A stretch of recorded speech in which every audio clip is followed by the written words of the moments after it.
Bonjour et bienvenue sur Conscience et dans les chroniques de Josefa Albertini. Aujourd'hui, nous allons aborder le sujet de devenir l'architecte de son propre cerveau et c'est tout un programme. Mais avant tout, Josefa, comment vas-tu bien aujourd'hui?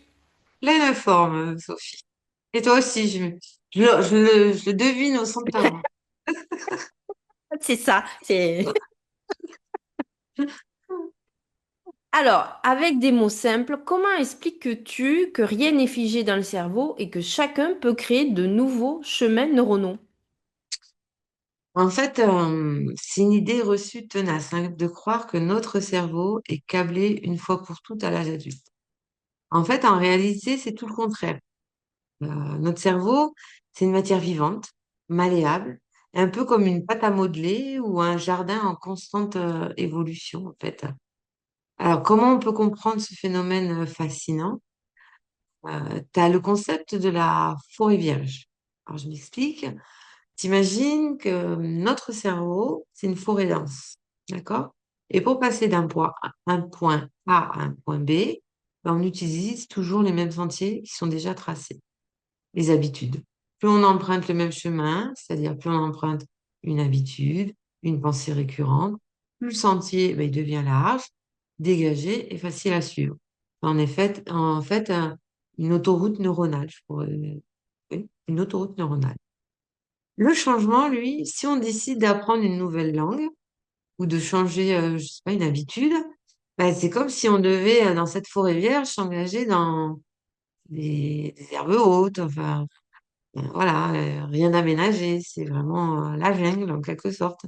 Au début, c'est difficile, forcément, on avance lentement, on progresse lentement, mais à force de passer une nouvelle fois par là, ben, même phénomène que tout à l'heure, les herbes elles vont s'écraser, la terre elle va se tasser et on va créer un nouveau chemin en fait.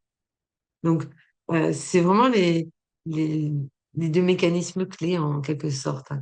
Pour devenir l'architecte de notre cerveau, il se passe aussi deux autres choses physiquement dans notre tête. C'est le renforcement. Alors, les neurones, ça je l'ai dit aussi dans d'autres chroniques, qui s'activent ensemble, elles vont se connecter ensemble. Plus on va répéter une action, plus la connexion entre les neurones va devenir solide et rapide en fait. Donc, c'est la répétition qui engendre le renforcement. Tu as l'élagage synaptique. Alors, qu'est-ce que c'est? C'est un peu technique, mais c'est à l'inverse. C'est si nous arrêtons d'utiliser un ancien chemin, une mauvaise habitude, par exemple, ben, le cerveau finit par reprendre ses ressources. Le sentier est envahi par la végétation et finit par disparaître. Si tu peux imaginer, si on reste sur la forêt, quoi. Alors, pourquoi c'est une révolution enfin, d'avoir ça en tête ou de connaître ces éléments? Ça veut dire que rien n'est figé, en fait. Ça signifie que potentiellement notre score, pour ceux que ça intéresse, en quotient intellectuel, notre tempérament, nos compétences, ce ne sont pas des condamnations à vie.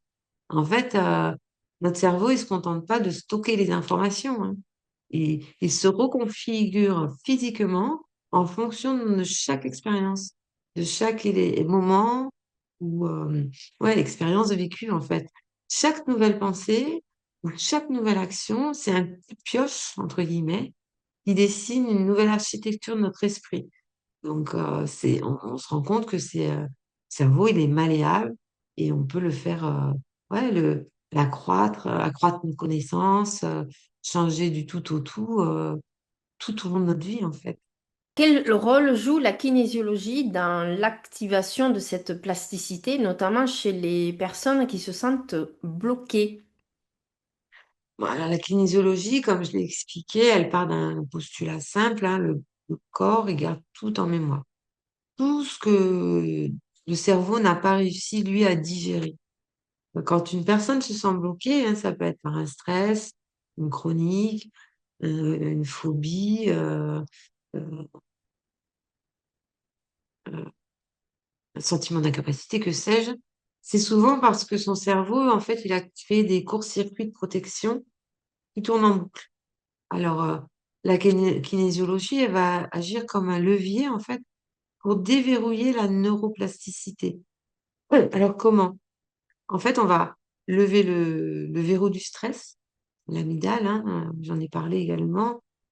Lorsqu'on est bloqué, c'est l'amygdale, le centre de la peur, qui prend les commandes. Donc, elle paralyse la partie du cerveau responsable du raisonnement et de l'apprentissage. Donc, moi, ce que je vais m'efforcer de faire, c'est, je vais identifier le stress associé à l'aide du test musculaire et, euh, et je vais identifier la charge émotionnelle négative associée aussi à ce blocage. Alors, qu'est-ce que ça va avoir comme effet? Mais ça va avoir un effet neuronal, en fait. Parce que comme on va calmer le système nerveux, il y a des points d'acupression, des exercices ou des mouvements spécifiques. Ouais, on signale au cerveau que le danger, une nouvelle fois, il est passé.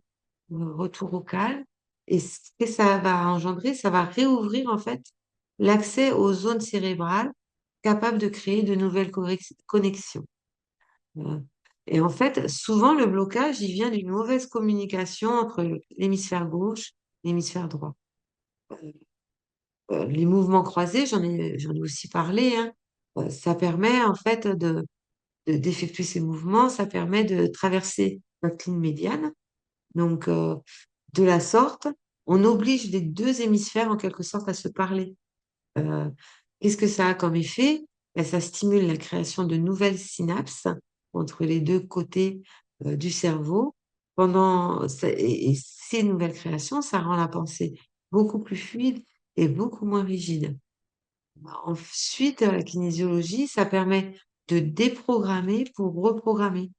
Alors, la plasticité, c'est autant désapprendre qu'apprendre, je dirais. Euh, le test musculaire, hein, donc, il permet de remonter, si tu veux, à des stress, des blocages, etc. Mais ça permet aussi de montrer au cerveau que sa réponse habituelle, c'est-à-dire le blocage, elle n'est plus nécessaire. Autant elle a été nécessaire au moment où ça s'est figé, peut-être, parce qu'il y avait un contexte particulier, et ça a été en l'occurrence le seul moyen de défense que le cerveau a su mettre en place. Mais aujourd'hui, elle était peut-être plus adaptée. Donc, ce que ça va permettre un changement de perception, en fait. Parce qu'une fois que le stress est évacué, ben, la personne, elle peut envisager de nouvelles solutions. Quand on dit la personne, hein, c'est ses facultés de raisonnement, sa logique, etc. Donc, c'est le cerveau, son émotion, etc.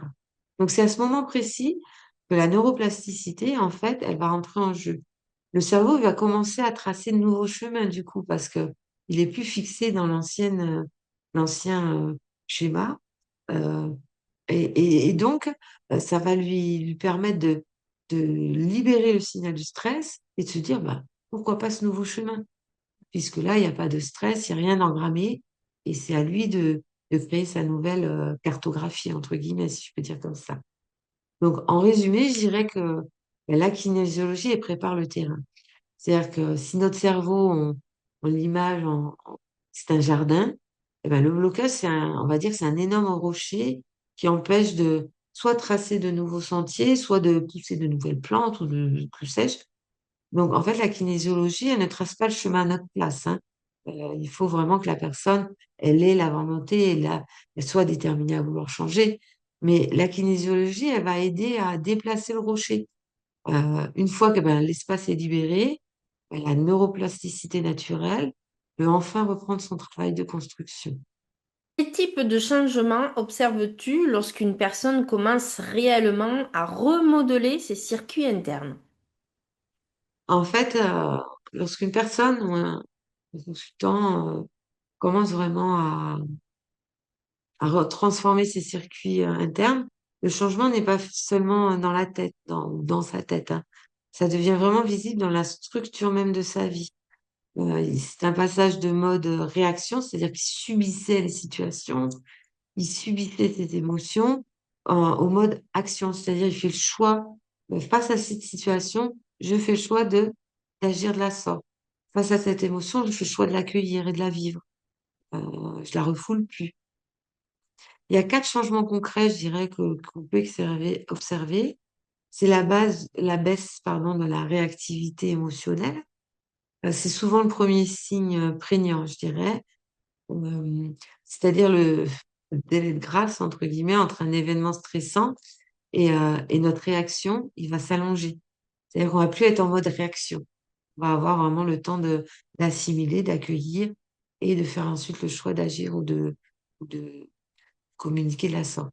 Par exemple, quelqu'un nous fait une remarque avant, la personne, elle aurait explosé ou elle se serait bloquée, hein, tout l'un tout l'autre.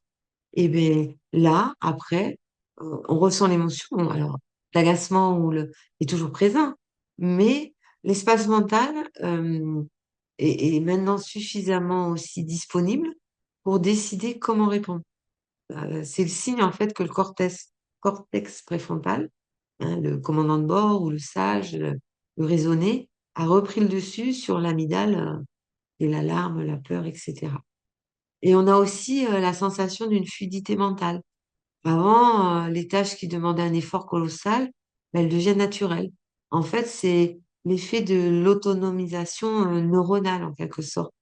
On n'a plus besoin de se battre contre nous-mêmes pour aller, par exemple, au sport ou méditer, ou que sais-je, parler avec bienveillance. Pourquoi? Parce que le nouveau chemin de forêt est devenu à son tour une autoroute ou une route goudronnée plutôt. Et le cerveau consomme beaucoup moins d'énergie pour emprunter cette voie. Donc, il l'emprunte plus volontiers, entre guillemets. Il y a aussi le changement du dialogue intérieur.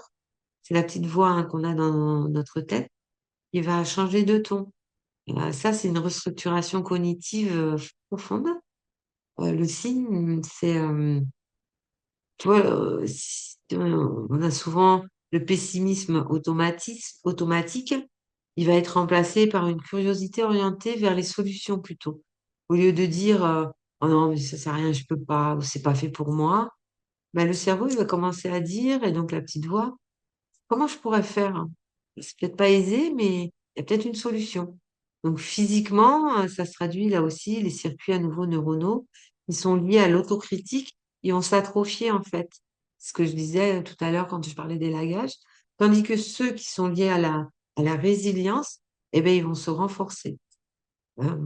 Ensuite, on a l'amélioration des capacités d'apprentissage. Plus on va utiliser notre plasticité, plus il va nous devenir facile de changer. Alors, ce qu'on appelle apprendre à apprendre. Euh, En fait, on va remarquer qu'on a une meilleure mémoire, une plus grande concentration, une capacité à faire des liens entre des domaines différents de façon fluide et rapide, alors qu'auparavant, ça nous fatiguait, ça nous demandait beaucoup d'énergie, alors que là, ben, forcément, on constate, si tu veux, une augmentation de la densité de la matière grise dans les zones qui ont été sollicitées, comme l'hippocampe pour la mémoire, qui était mise de côté, puisqu'on prenait toujours les mêmes chemins, donc forcément, on l'a sollicité, entre guillemets, moins, que là, dans la mesure où on la remet en jeu, en quelque chose, en quelque sorte, et bien forcément, ça nous devient plus facile. Et comme ça nous devient plus facile, ben, on a plus tendance à vouloir découvrir d'autres choses, à apprendre d'autres choses. Ben, ouais, c'est les vases communicants, encore une fois. Hein. Tu vois, on va commencer à remarquer aussi que notre environnement change, puisque de facto, nos réactions aussi changent. Elles sont plus les mêmes. Les autres changent de comportement envers nous et aussi on attire de nouvelles opportunités. Et c'est là que l'on devient vraiment l'architecte de sa vie, en quelque sorte. Imagine, en tant que maçonne, si tu devais donner une première brique pour Ah, devenir l'architecte de son propre cerveau, laquelle serait-elle? alors, je mets ma casquette de maçonne. Alors, si je devais choisir vraiment la toute première brique, celle qui, on va dire, sert de fondation à tout l'édifice, ce serait l'attention consciente, ou autrement dit, l'auto-observation. Avant de vouloir changer un circuit, il faut savoir qu'il existe. Voilà, effectivement. Euh, Ce que je veux dire par là, c'est qu'on ne peut pas reconstruire une maison si l'on ne voit pas où sont les murs, tout simplement. Euh, Pourquoi l'attention est la brique numéro un? En fait, le cerveau, il fonctionne, on va dire, à allez, 95% en mode automatique. Donc, pour activer la neuroplasticité, on doit sortir du mode pilote automatique et passer en mode manuel. Donc, c'est ce qu'on appelle la métacognition, la capacité d'observer ses propres pensées comme si on était spectateur extérieur. Donc, c'est pas aisé, hein, parce que forcément, c'est pas un exercice auquel on se livre consciemment, ou tout du moins souvent, mais c'est très révélateur et c'est très instructeur, si je peux dire. Voilà. En fait, en plus, cette observation, ça nous permet de faire une pause neuronale. C'est-à-dire que l'attention consciente, elle agit comme une espèce d'interrupteur. Au moment où on se dit, tiens, je suis en train de stresser pour rien, là, ou encore, je suis en train de me critiquer. Pouf, ben, on vient de créer un espace. Pouf, on a arrêté, en fait, euh, le, le, le parasite ou la boucle mentale qui ruminait sans cesse.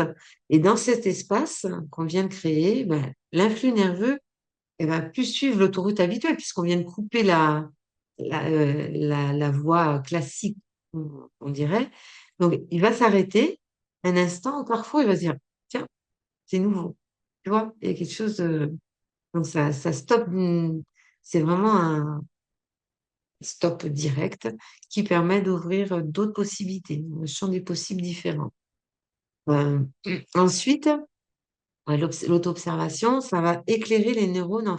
Quand je dis éclairer, hein, mais bon, c'est imagé, mais les neurones à modifier. Alors, je m'explique. T'imagines que ton cerveau, il est dans le noir et l'attention ou l'auto-observation, c'est une lampe torche. Là où tu diriges la lumière, ben, si tu veux, le cerveau va commencer à envoyer des signaux chimiques, euh, comme la dopamine ou l'acétylcholine, qui disent aux neurones, attention, ce qui se passe ici est important, préparez-vous à changer. Je caricature, mais c'est vraiment l'idée, quoi. C'est de, ouais, c'est en fait d'offrir au cerveau la possibilité de faire appel à des zones qui sont peu ou pas du tout sollicitées du fait du pilotage automatique dans lequel on fonctionne quasiment H24. Donc vraiment, c'est quelque chose d'important, cette attention consciente ou l'auto-observation. Alors, comment on peut faire pour poser cette brique concrètement, hein? Ben, je dirais qu'il y a ce qu'on appelle la règle des 3 R. Euh, En fait, il faudrait pas essayer de tout changer hein, d'un seul coup, hein. Cela, c'est une tâche trop ambitieuse à mon sens. Il faut vraiment y aller étape par étape, je dirais. Donc, observer un seul automatisme avec une méthode. En fait, le premier, c'est repérer. C'est-à-dire, ça serait noter le moment où le vieux circuit s'active. Par exemple, j'ai envie de grignoter pour les gens qui ont ces petits soucis. Ou quand les gens sont souvent dans côté négatif, pensée négative. Ou quand on sent que son corps se crispe. Voilà, noter quand on ressent qu'il y a quelque chose de courant ou habituel. Quand je dis vieux circuit, c'est quelque chose qui est courant ouais, ou habituel, qui s'active.